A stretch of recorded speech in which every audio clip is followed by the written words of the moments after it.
Hola, bienvenido. Está comenzando una nueva temporada de Biblia Fácil. Sabes que estamos en el sur de Minas Gerais, en un ambiente natural, rodeado de tanta naturaleza, de tanto paisaje, de tanto verdor, para poder hablar acerca de vida, hablar acerca de esperanza, hablar acerca de fe, hablar acerca de Jesús. Y esta temporada vamos a hablar sobre nuestro maravilloso Jesús. Y en este ambiente tan tranquilo y natural, queremos aprovechar para que en cada lección el Espíritu Santo pueda hablar a nuestro corazón. Bienvenido a una nueva temporada. Gracias por permitirnos una vez más acompañarte, entrar hasta tu casa, allí en la ciudad o en el país donde tú estés. Mi cariño y mi abrazo para ti. Gracias una vez más, porque juntos podemos crecer espiritualmente y a través del estudio de la Palabra de Dios podemos fortalecer nuestra fe. Estamos comenzando una temporada para poder hablar de Jesús. Y yo quiero que tú puedas preparar tu corazón y puedas tener siempre una Biblia en mano, porque a través de los próximos capítulos vamos a acompañar el ministerio de Jesús narrado en el libro de San Mateo. Por motivo de tiempo, obviamente no vamos a estudiar capítulo por capítulo, pero algunos acontecimientos resaltantes en este Evangelio van a traer a nuestro corazón siempre paz y esperanza. Prepara tu corazón, prepara tu Biblia y con mucha disposición vamos a comenzar esta temporada. Antes yo quiero ofrecer para ti un material preciosísimo, preparado con mucho cariño, que lleva por nombre Jesús Restaurador de Vida. Y este material está disponible y totalmente gratis para ti. Puedes solicitarlo a través de nuestro WhatsApp más 5512 9810 1460 o también puedes ingresar a nuestro sitio web estudielabiblia.com. Estamos listos entonces para nuestra primera jornada y antes de poder abrir la palabra de Dios, abrimos nuestro corazón a Dios en oración. Acompáñame. Gracias, Señor, te damos por esta linda oportunidad que tenemos de poder estudiar tu palabra. En este ambiente tan fresco y natural, queremos que puedas traer frescura y esperanza para nuestra vida, que puedas traer verdor para nuestra vida, que puedas darnos calidad, totalidad de vida, plenitud de vida, porque queremos estudiar sobre ese maravilloso Jesús que tanto nos ama. Bendícenos, por favor. Habla en nuestro corazón. En el nombre de Jesús. Amén. ¿Sabes que de los 4 evangelios, Mateo, Marcos y Lucas y Juan, Mateo resalta a Jesús como rey, Marcos a Jesús como siervo, Lucas como el Hijo del Hombre y Juan como Dios? Hoy estudiaremos el libro de Mateo para poder entender sobre el reino de Dios y cómo Jesús aquí es presentado como rey. Por eso es que Mateo comienza de una manera diferente a los otros evangelios. ¿Sabes cómo comienza? Mateo contó la historia de Jesús de manera simple. No pretendió escribir una obra erudita, porque tú sabes que contar es la forma más común de poder comunicar y la forma más fácil de poder entender. Sin embargo, lo que contó no era un cuento, no era una novela. Él contó la historia de Jesús. Mateo y los otros evangelistas contaron la historia de Jesús como un testimonio personal. Contaron lo que Él hizo por ellos y también lo que Jesús hizo por los demás. Y Mateo cuenta que Jesús era un hombre sencillo, hijo de un carpintero de Nazaret. Vivía en su casa paterna como todos lo hacían. Probablemente no había nada especial, nada grandioso, ninguna obra espectacular. La gente no veía en él nada extraordinario. Apenas veían el hijo del carpintero. Apenas lo veían como un buen trabajador, eficiente, responsable, como una persona recta, buena, nada más que eso. O sea, para sus conciudadanos, Jesús era admirable, pero era un hombre común. Y Mateo aclara las cosas. Mateo dice, Jesús no es un hombre común, Él es el Rey de Israel. Su reino crece dentro de cada creyente. Y Mateo cuenta cómo ocurre. Entonces cuenta la manera como el reino de Dios crece entre los seres humanos, que aunque somos pecadores, siempre vamos a ser objeto de la obra salvadora de Jesús, porque además de ser el Rey de Israel, Él es el Salvador del mundo. Y la historia de Jesús es realmente fascinante. Un hombre simple, hijo de José, pero también es un rey, hijo de David, anunciado por una estrella, un Salvador que limpia a los pecadores de sus pecados. Y hay 4 historias extraordinarias que introducen la historia de Jesús como rey. Su genealogía, su nacimiento, la visita de los Reyes Magos y el viaje a Egipto. Y vamos a comenzar hablando de su genealogía. Mateo capítulo 1, versículo 1 al 17. Y allí comienza el libro de la genealogía de Jesucristo, hijo de David, hijo de Abraham. Y dice, Abraham engendró a Isaac, Isaac a Jacob, y Jacob a Judá y a sus hermanos. Y vamos al versículo 16. Jacob engendró a José, marido de María, de la cual nació Jesús, llamado el Cristo. Y el versículo 17. De manera que todas las generaciones, desde Abraham hasta David, son 14. Desde David hasta la deportación de Babilonia, 14. Y desde la deportación de Babilonia hasta Cristo, 14. ¿Sabes que Mateo comienza así? Libro de la genealogía de Jesucristo. No todo lo que se cuenta en la Biblia comienza con una genealogía. Ahora, la pregunta es ¿por qué comenzar con una genealogía? No parece ser la mejor manera de comenzar un libro, ya que sabes que hay mucha gente que piensa que las genealogías a la verdad no son muy atractivas, no son muy interesantes. Pero el testimonio de Mateo era inspirado por el Espíritu Santo y el Espíritu Santo no falla. Y aunque las palabras fueran de Mateo, lo que dijo en ella provenía del Espíritu Santo. Entonces, ¿por qué hizo Mateo eso? Porque Mateo quería probar que Jesús era el Rey y Salvador. Él era el Mesías prometido por Dios a su pueblo Israel. Y no podía haber un rey sin relaciones familiares que lo hicieran descendientes de David. Nada probaría mejor que una genealogía. Recordemos que Mateo escribe para un público hebreo y él conoce la mente de los hebreos, la mente de su pueblo. Él tiene que aclarar el origen de Jesús y sabe que debe hacerlo desde el comienzo, al comienzo de su historia, contando su genealogía, para que todo su evangelio sea aceptable. Además, la genealogía le permitirá extender la relación familiar judía de Jesús hacia una relación más universal. Por eso dice que Jesús era descendiente de Abraham, de Noé, de Israel y bueno, de la humanidad entera. Por eso es que Mateo capítulo 1, versículo 1 dice el libro de la genealogía de Jesucristo, hijo de David, hijo de Abraham, hijo de David. En Israel había una creencia que decía que el rey tendría que ser descendiente de David. Y la profecía había dado al Mesías el título de el Hijo de David. David es el primer ascendiente de Jesús en la lista de Mateo. El segundo es Abraham. Y lo vincula así con el padre de la nación israelita. Por eso es hijo de Abraham. Es cierto que todos los israelitas eran descendientes de Abraham, pero la atención no está dirigida hacia lo común de todos, sino a lo específico del Mesías Rey. O sea, lo que nadie más tenía, lo tenía Jesús. Por eso es que es un referente histórico. Recordemos que Jesús divide la historia y es Jesús quien le da sentido a la historia. Y Mateo divide la historia de Israel en 3 periodos. Desde Abraham hasta David, desde David hasta el cautiverio de Babilonia y desde el cautiverio de Babilonia hasta Cristo. Así dice el versículo 17. Y afirma que hay 14 generaciones en cada periodo. ¿Sabe lo que ocurre? Lo que pasa es que en hebreo la suma de las consonantes que están en el nombre de David da 14. Entonces, una referencia indirecta a la importancia histórica de David, posiblemente aún mayor que la de Abraham, encontramos aquí.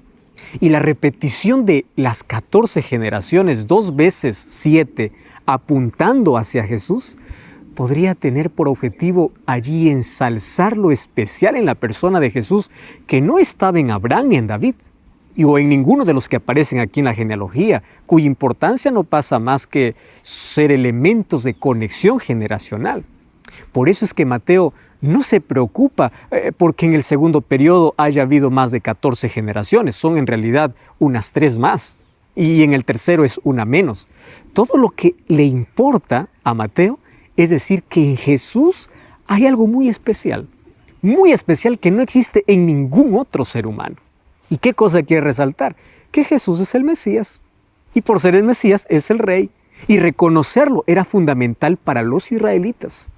Porque si no lo aceptaban, pues quedarían sin rey y su historia perdería el rumbo mesiánico que hasta ese momento había tenido. Entonces era de suma trascendencia para la nación aceptar a Jesús como el rey, y no solamente para los israelitas. Esto abarcaba a todo el mundo, porque Jesús era descendiente de la humanidad entera.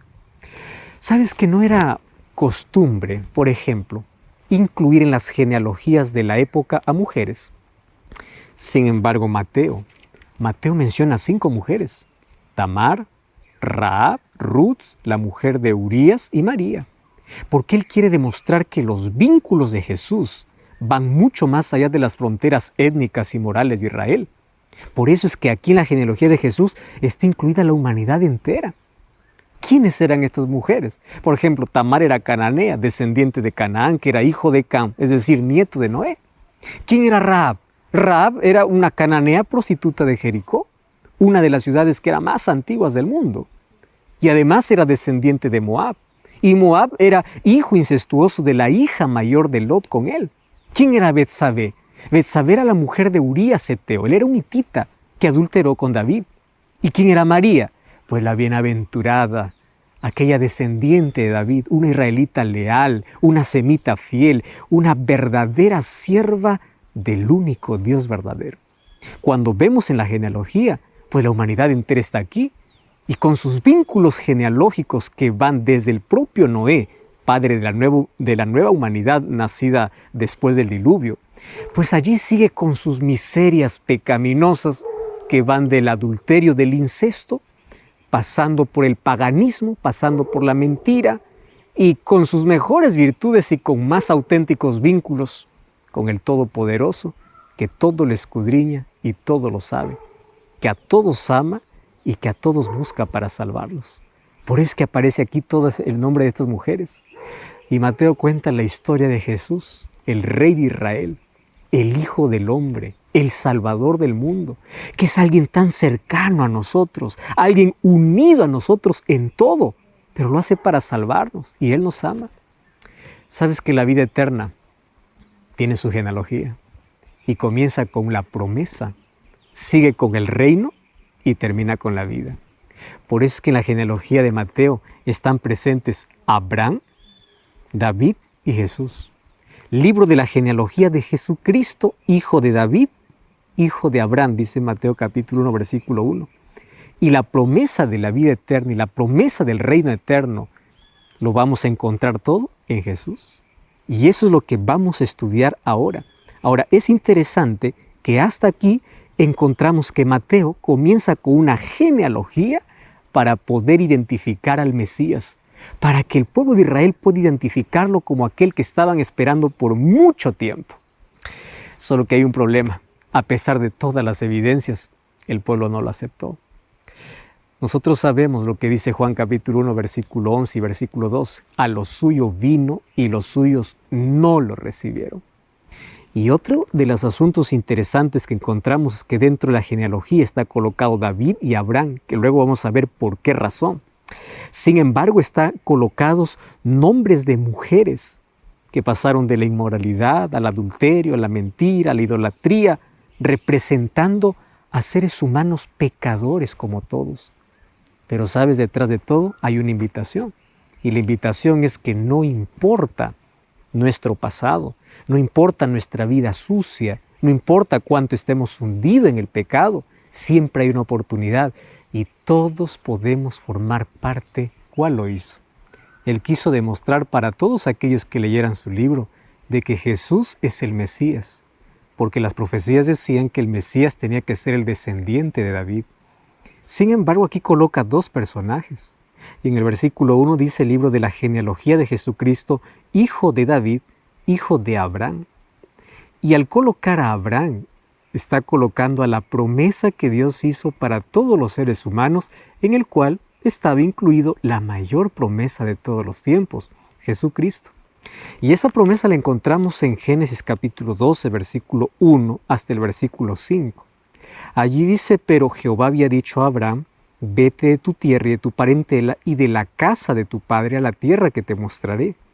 Haré de ti una nación grande, te bendeciré y engrandeceré tu nombre y serás bendición. Bendeciré a los que te bendijeren y a los que te maldijeren maldeciré, y serán benditas en ti todas las familias de la tierra. ¿Cómo sería bendición? A través de Jesús. Y se fue Abraham como Jehová le dijo, y Lot fue con él, y era Abraham de 75 años cuando salió de Harán. Tomó pues Abraham a Sarai su mujer, a Lot, hijo de su hermano, todos sus bienes que había ganado, y las personas que habían adquirido en Harán, y salieron para ir a tierra de Canaán, y a tierra de Canaán llegaron. Aquí encontramos la promesa en el cual está incluido Jesús. Cuando dice, en ti serán benditas todas las familias de la tierra. Por eso es que Mateo comienza a hablar de Jesús diciendo, ese Jesucristo es la realidad de la promesa. Hijo de David, hijo de Abraham. ¿Sabes que el llamamiento de Abraham comienza en realidad con su padre Taré, que fue acompañado con su hijo Abraham, con su nuera Sara y con Lot, que era su nieto? Dice que salió de la ciudad de Ur de los Caldeos y se fue para la tierra de Canaán.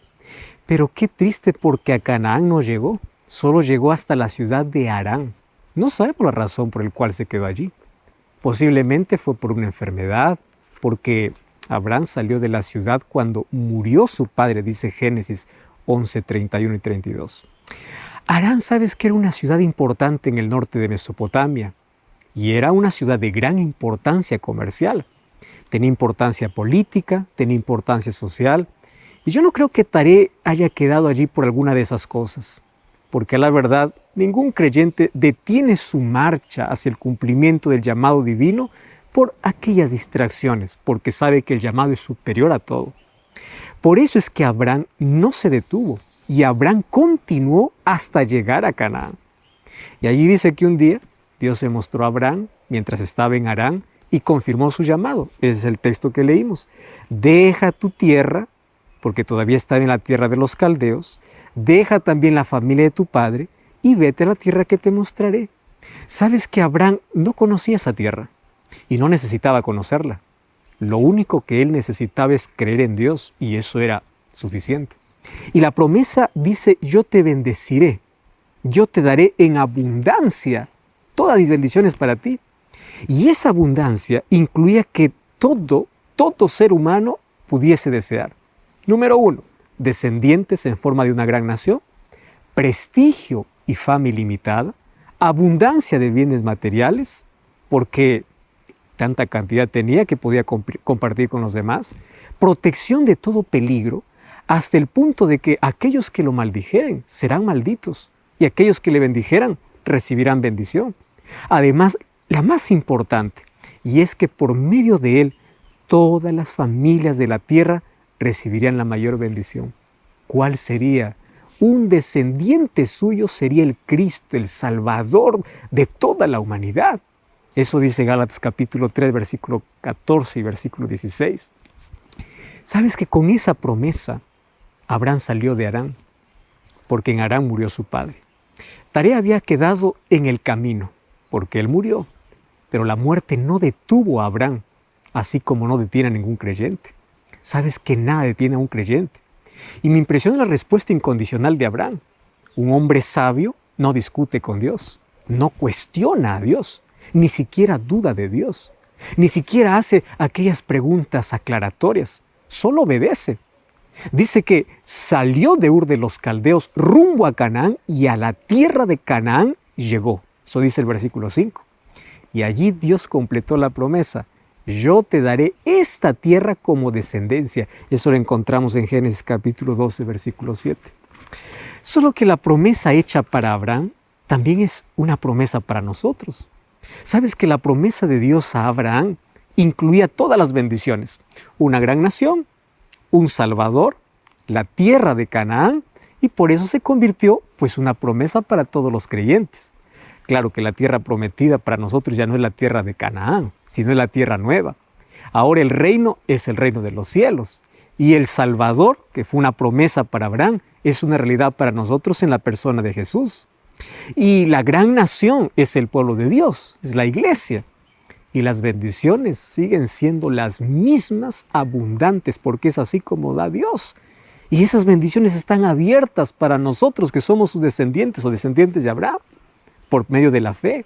Su riqueza espiritual y material aún están a disposición y están disponibles para suplir todo lo que nos falte de manera progresiva, hasta que obviamente sea nuestra posesión ilimitada y para siempre cuando Jesús regrese por segunda vez.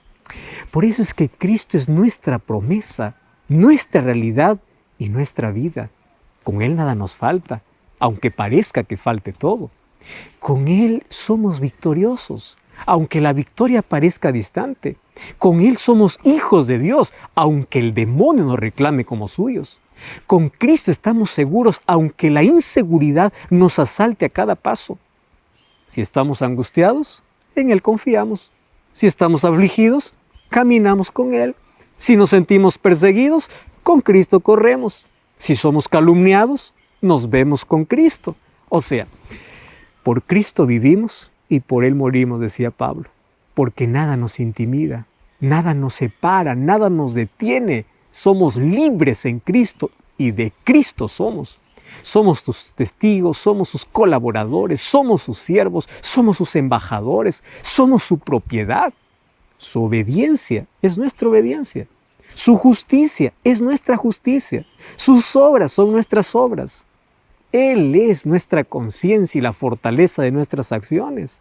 Él es nuestra alegría. Él es el gozo de nuestra vida. Nuestra vida es Él. Y Él es todo lo que somos.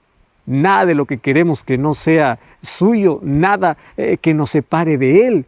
Porque en Él vivimos y en Él nos movemos, decía Pablo. Somos de Él. Sabes que Cristo para nosotros es todo.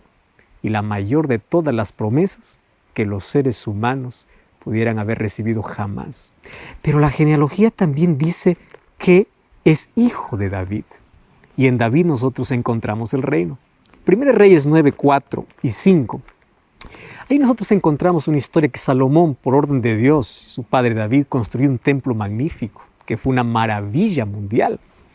Y cuando concluyó, Dios apareció por segunda vez desde su coronación y le aseguró dos cosas. Número uno, que estaba plenamente satisfecho y santificaría el templo con su presencia. Y número dos, que estaba dispuesto a cumplir su promesa a David acerca de su reino. Primera de Reyes, capítulo 9, versículo 5, dice: afirmaré el trono de tu reino sobre Israel para siempre, como a David tu padre, diciendo: no faltará varón de tu descendencia en el trono de Israel. La promesa hecha por Dios a David era darle un reino con descendientes suyos en el trono para siempre. Hizo que el pueblo de Israel de todos los tiempos, pues esto viese a David como un rey ideal o como un rey permanente y a su reino como un reino sin fin. Y eso era lo que Dios quería. Pues sin embargo había una condición. Y la condición Dios le había dicho a David, Primera de Reyes capítulo 2, versículo 4.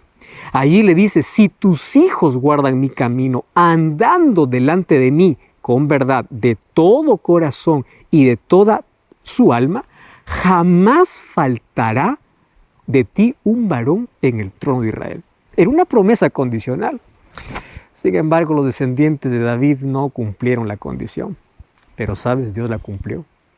Porque discontinuó los descendientes de David en el trono por causa de la infidelidad, y el reino dejó de existir, porque luego quedó bajo el control de Babilonia, y luego varios comenzaron a dominar ese reino.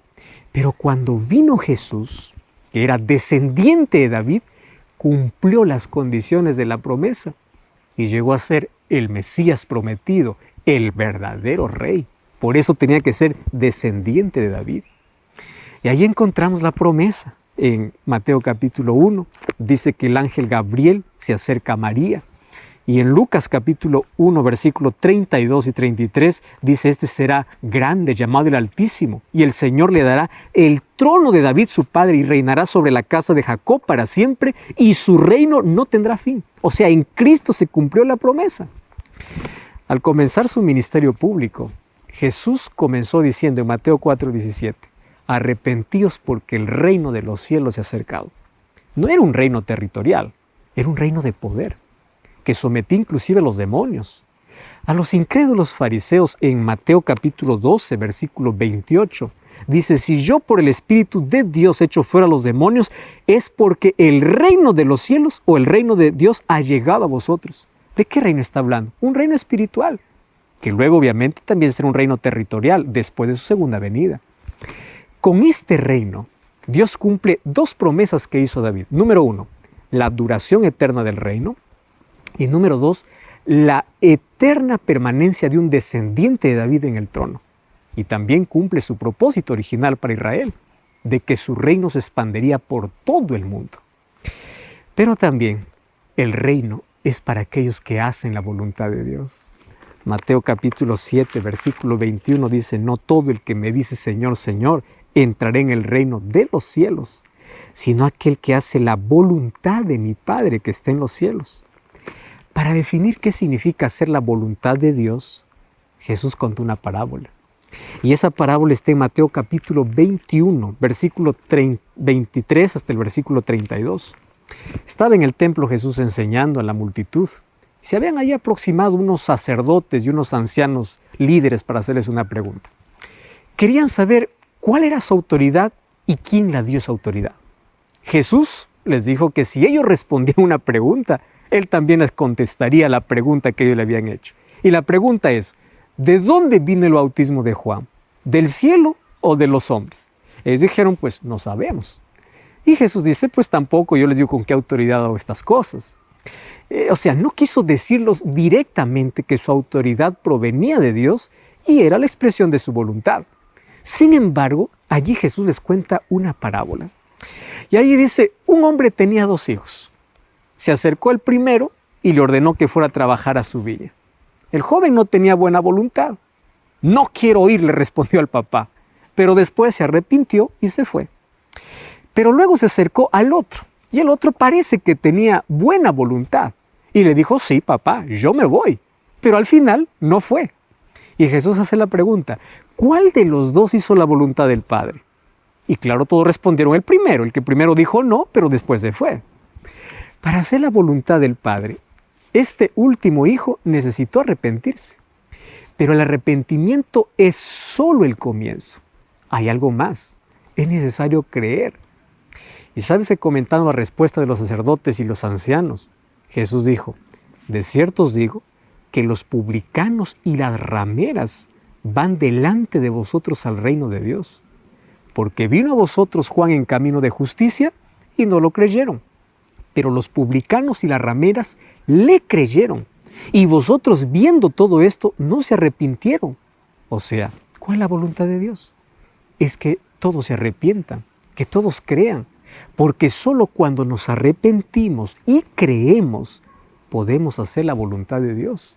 Y cuando hacemos su voluntad, entramos en su reino. Y el reino de Dios llega a ser también nuestro reino. Entonces, en Abraham nosotros encontramos la promesa del Mesías. En David encontramos la promesa del reino. Y en Jesús nosotros encontramos la realidad de ambas cosas. ¿Sabes qué es interesante? Que a través de esta analogía que hace Mateo al comenzar su libro con la genealogía de Jesús y al colocar a Abraham y al colocar a David, para nosotros nos deja gran esperanza. Todos nosotros podemos ser descendientes de Abraham por medio de la fe. Y por medio de la fe podemos alcanzar las mayores bendiciones. Aquellas que Dios dio para Abraham también son las bendiciones y las promesas para nosotros. Pero la promesa que dio para Abraham de que en él serían benditas todas las naciones, llegó a través de Jesucristo. Y todos nosotros tenemos el mayor regalo. Nosotros tenemos la salvación a través de Jesús. Dios nunca falla sus promesas. Dios cumple sus promesas. La promesa que Dios dio a Abraham lo cumplió en Jesús. Jesús es el cumplimiento de la promesa. Y por medio de la fe también recibimos todas sus promesas y bendiciones. Dios prometió a David un reino y le dice, ninguno faltará de ti, todos estarán en el reino, pero si es que me obedecen. Infelizmente, pues los descendientes de David no obedecieron, se desviaron, dieron la espalda a Dios y su reino terminó. Pero nuevamente aparece Jesús para cumplir la promesa de que el reino continuaría. Por eso es que las profecías decían que Jesús tenía que ser descendiente de David. Jesús es la realidad de ese reino y todos nosotros estamos invitados a formar parte de su reino. Con esto, ¿sabes qué cosa está diciendo Mateo? Señoras y señores, Jesús es el Rey. Es la promesa que dio para Abraham, el padre de la fe, y por medio de la obediencia se cumplió. Él es el Rey prometido para Israel a través de David, diciendo que de allí saldría un descendiente para poder gobernar todo el mundo. Por eso es que Jesús tendría que ser descendiente de David. La pregunta es, con tanta evidencia que ellos tenían, ¿por qué no lo aceptaron? Y aquí viene un asunto interesante. Aquel que está enceguecido dentro de sí, aquel que tiene el corazón endurecido, aun cuando vea tantas evidencias, no cree. ¿Tú alguna vez has dudado que Jesús es el Mesías, que es tu Salvador, que es el Rey? Mateo capítulo 1 nos dice con claridad, Él es. Por eso comienza hablando de una genealogía, diciendo que Jesús es el descendiente de Abraham y el descendiente de David. Ahora, préstame atención. Dios cumplió todas sus promesas y Él las sigue cumpliendo. Y hoy continúa llamando a sus hijos para poder formar parte de su reino. Pero para formar parte de su reino tenemos que hacer su voluntad. No todo el que me dice Señor, Señor entrará en el reino de los cielos, dice Jesús, sino aquel que hiciere la voluntad de mi Padre. Y ya hemos dicho que la voluntad del Padre es que tengamos fe, es que creamos en Él. La voluntad del Padre significa arrepentirnos. Aunque al comienzo resistamos, como la parábola que Jesús contó de aquel joven que primero le dijo no, pero luego se fue, porque hubo un arrepentimiento. No importa las veces que has rechazado, has dado la espalda, has andado lejos de Dios. Hoy puedes dar un giro y puedes dar una media vuelta y puedes volver y puedes decir así, yo creo en ese Jesús y yo quiero que Él sea mi Salvador, que Él sea mi Rey. Pero ¿sabes? Hoy queremos ver que aquí dentro de la genealogía de Jesús, en Mateo capítulo 1, encontramos que en Jesús se une las dos cosas, la promesa, el reino, pero hay una cosa que falta ver, Él es la vida. Y eso quiero verlo ahora contigo. Continuando con nuestro estudio, vamos a Mateo capítulo 1, versículo 16, dice, Jacob engendró a José, marido de María, del cual nació Jesús, llamado el Cristo. ¿Sabes que Cristo en griego significa el ungido? Y lo mismo que significa Mesías en hebreo. Jesucristo es el ungido, es el Mesías. Todos los fieles de todos los tiempos sabían acerca de la llegada del Mesías. Génesis capítulo 3, versículo 15, Adán lo conocía como la simiente de la mujer. Génesis 14, 18, Abraham lo conocía como el rey de Salem o príncipe de paz. Génesis 49, 10, Jacob lo conocía como Shiloh, ante quien se congregarían todos los pueblos. Isaías 7, 14, Isaías lo conocía como el Emmanuel, admirable, consejero, Dios fuerte, Padre eterno y príncipe de paz. Jeremías 23, 5, Jeremías lo conocía como el renuevo justo de David, justicia nuestra. Daniel 9, 25, Daniel lo conocía como el Mesías príncipe. Oseas 12, 5, lo conocía como Jehová de los ejércitos. O sea, todos los profetas esperaban en Él. Nosotros no necesitamos ya mirar la promesa como ellos, con expectativa y esperanza, creyendo en que vendrá el Mesías, porque para nosotros es una realidad histórica. El Mesías ya vino, ya trajo el reino, ya dio su vida, entregó su vida y se hizo realidad, porque en Él se hicieron realidad todas las promesas. También nosotros creemos, pero no como esperando recibir, sino como ya lo hemos recibido, porque Jesús ya vino.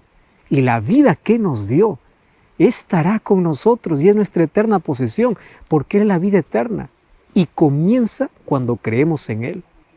¿Sabes que para ellos todo estaba en el futuro? El pasado no tenía más que la historia de la promesa.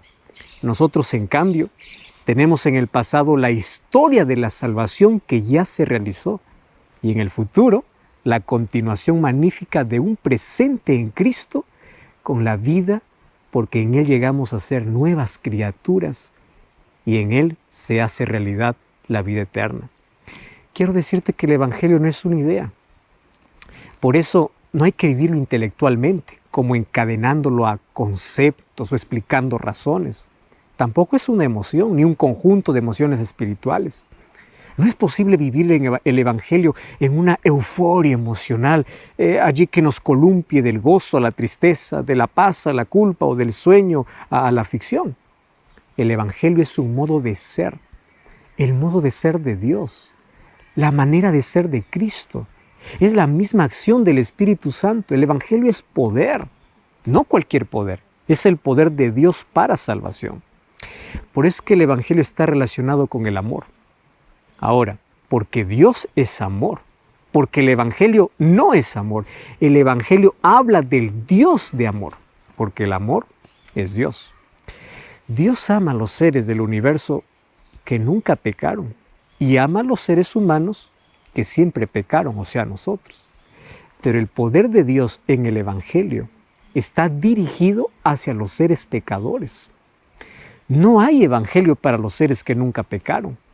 Cuando Dios crea, dirige su poder en una función creadora para producir seres y cosas que nunca han existido. Y concentra su poder en su palabra. Él dice y se hace. Manda que algo exista y existe. Ahora fíjate, el Evangelio concentra su poder para salvación. Solamente que en este caso lo concentra en la acción. Y en lugar de decir, sea el pecador salvo y fue salvo, el pecador tiene que convertirse. Para eso hay acciones. Y esas acciones Dios lo hace. Por eso es que Dios vino a este mundo, vino para salvarnos. Y el ser humano tiene que aceptar ese sacrificio. El Evangelio nos dice que la salvación lo hace Dios, no el ser humano. Pero el Evangelio también es buena noticia, porque es una gran noticia saber que Dios está ejecutando nuestra salvación. ¿Y sabes qué es lo más fantástico? Es que Dios no solo hace la acción salvadora fuera de nosotros, Dios también la ejecuta dentro de nosotros. Él nos hace nuevas personas. Y esa nueva persona es aquella que acepta y vive el Evangelio. Y la pregunta es, ¿cómo se vive el Evangelio? Sencillo, como una persona nueva, una persona que actúa conducida por el poder de Dios. Dios es el que realiza nuestra salvación fuera de nosotros, o sea, en la cruz, y dentro de nosotros cuando creemos. Por eso quien cree es una nueva criatura. Creer es también una acción de Dios en nosotros. No es una mera acción nuestra. La salvación no se produce cuando una persona dice yo creo. Se produce porque Dios actúa en el corazón de ella. ¿Y cuándo actúa? Cuando el ser humano no rechaza la acción divina. Porque Dios es quien le da la capacidad de creer, aunque haya sido una persona incrédula. Es Dios quien lo capacita para poder vivir como una nueva persona, como un creyente lleno de poder. Por eso es que la salvación es una realidad presente, porque Cristo es plena realidad en el presente, en nuestra vida, y lo será para siempre. O sea, todo el tiempo que Dios nos da, si aceptamos a Cristo, tenemos vida eterna y plenitud de vida. Por eso es que Mateo capítulo 1 habla de la genealogía de la vida eterna. Incluye la promesa de la vida. La promesa del reino armó el plan de salvación. Y dentro del plan de salvación estaba el sacrificio de Jesús, que ya fue realizado en la cruz para poder traernos vida. Pero no concluye allí, porque Jesús continúa en el santuario celestial. ¿Y qué me llama tanto la atención de la manera como Mateo comienza su evangelio? Diciendo, en Jesús encontramos todo. En Él están las promesas realizadas, en Él está la garantía del reino, pero sobre todo es que en Él está la vida. Ahora, cuando el ser humano rechaza a Jesús, está rechazando la vida. ¿Sabes? Todos los seres humanos queremos vivir, pero no queremos vivir una vida sin sentido, una vida sin propósito, una vida sin rumbo. Lo que los seres humanos queremos es vivir una vida plena. Y esa plenitud de vida solamente la encontramos en Jesús. Sin Cristo no encontramos promesas, no encontramos un rumbo, no encontramos un destino, no encontramos un camino. Sin Cristo no tenemos esperanza. ¿Cuál es la esperanza de aquel que no conoce a Cristo? ¿En qué puede esperanzarse en el futuro? ¿Cuál es la garantía de vida? Cada día es apenas una vida de inseguridad, de incredulidad, lleno de dudas, de preguntas existenciales, lleno de cosas que hacen que la vida sea más cargada y más difícil. Por eso es que cuando nosotros hablamos del Evangelio de Jesucristo, el apóstol Pablo tenía tan claro, allí en el libro de Romanos capítulo 1, versículo 16, cuando decía, no me avergüenzo del Evangelio porque es poder de Dios para salvación a todo aquel que cree. ¿Qué cosa es lo que Dios espera de nosotros? Que creamos. Pero no que creamos simplemente de manera intelectual, diciendo yo creo que Dios existe. Santiago 2:19 dice que hasta el demonio cree y tiembla, hasta Satanás cree y tiembla, pero no se arrepiente. Que tu creencia también puede envolver tu actitud y que tu actitud sea ir a Jesús, porque Él es la vida, porque Él es el Rey, porque Él es el Mesías, porque Él es todo lo que el ser humano necesita para su vida. Encerrando nuestra primera lección de esta temporada de Jesús, maravilloso Jesús, encontramos que en la genealogía que presenta Mateo, más allá de existir solamente nombres, encontramos una historia llena de promesas, una historia llena de salvación, una historia llena de esperanza, que todo eso se concretiza solamente en Jesús. Y hoy quiero hablarte de ese Jesús maravilloso que en cada capítulo vamos a descubrir. Mientras tanto, para que hoy no quede rastro de duda alguna, Mateo comienza su evangelio diciendo, Él, aun cuando todos lo miren como una persona común, Él no es así como todos creen. Él es el descendiente de David, Él es el descendiente de Abraham. En Él se cumple la promesa que Dios hizo a Abraham de que a través de Abraham serían benditas todas las familias de la tierra, porque de su descendencia nacería Jesús, pero también en Él se cumple la promesa del reino para David. Ahora, todos somos invitados a formar parte de ese reino, a formar parte de esas promesas, pero sobre todo a formar parte de la vida, de la verdadera vida, la vida eterna que Dios concede para todos. Nosotros hoy analizamos que detrás de cada nombre y detrás de cada elemento que coloca Mateo en el capítulo 1, hay esperanza y salvación para todos de tu vida. Muchos miran a Jesús y miran a la cruz. Y solamente miran, tienen compasión por todo lo que hizo, pero luego dan la espalda y se van. Esa actitud ha sido siempre humana, rechazando el inmenso y eterno amor que Dios tiene por cada hijo suyo.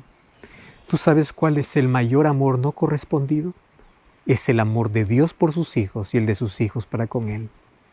Dios completó todo, realizó todo su plan en nuestro favor.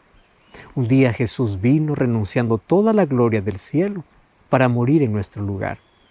Un día, aquello que las profecías mencionaban tuvieron su cumplimiento en Jesús. Pero a pesar de que veían tanta evidencia en Él, no lo aceptaron. Lo mismo sucede hoy.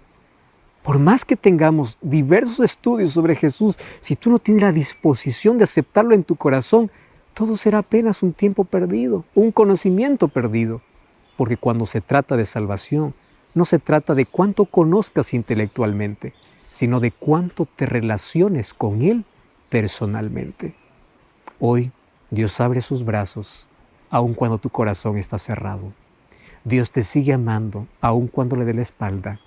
Jesús, el Salvador, el Rey, Jesús, aquel que es vida, hoy se acerca hasta donde tú estás, hasta aquella cama de hospital, hasta aquel lugar solitario, hasta aquel lugar donde estás allí rumiando tus tristezas o tus alegrías, hasta aquel lugar de tus decepciones, hasta aquel pozo donde tú has caído en la vida para decirte, yo puedo restaurarte, yo soy el Mesías, yo soy el Salvador. Y su mano siempre está extendida para poder aceptar a todos aquellos que van a Él. Cuando tú vas a Él no te pregunta lo que hiciste. Él no te pregunta por qué estuviste tan lejos y por qué cuánto tiempo.